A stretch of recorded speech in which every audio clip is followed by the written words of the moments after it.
Patay ang 3 miyembro ng pamilya habang nakaligtas ang isang sanggol sa pamamaril. Diyan naman po yan sa Zamboanga City. Sa inisyal na investigasyon, nasa loob po ng bahay ang pamilya nang biglang pasukin at pagbabarili ng hindi pa nakikilalang salarin. Kabilang po sa nasawi ang mag-asawa at ang kanilang 19 anyos na anak. Na-recover sa crime scene ang 7 basyo ng bala. Ayon sa pulisya, posibleng long firearm ang ginamit sa pamamaril. Blanco pa ang mga pulis sa motibo sa masaker. Pero mayroon na silang persons of interest. Nasa pangangalaga na ng kanilang kaanak ang nakaligtas na sanggol.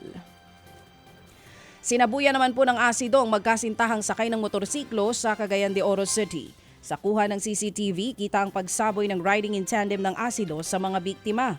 Lapnos ang muka at braso ng mga biktima.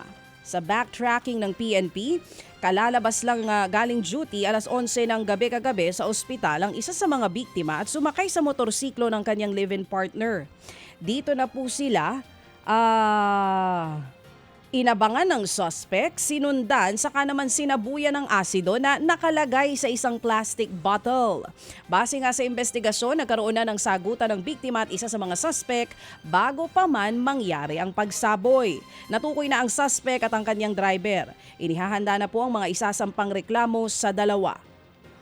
Sa Baguio City naman mga kapatid, naging makulay ang pagdiriwang ng Panagbenga Festival. Pumarada po ang 30 floral floats.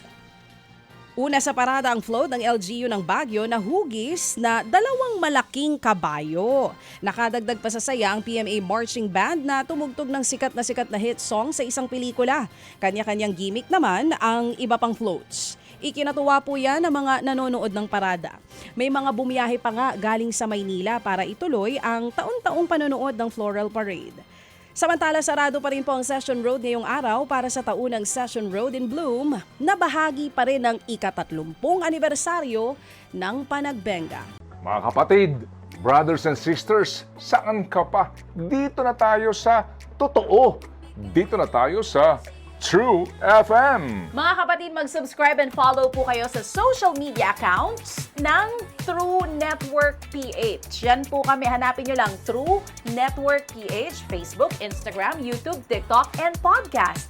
Mapa Apple or Spotify man yan, mahahanap nyo kami. Lahat ng mga napapanood at napapakinggan nyo po sa programa, nasa social media accounts namin yan. So paano mga kapatid? See you sa social media!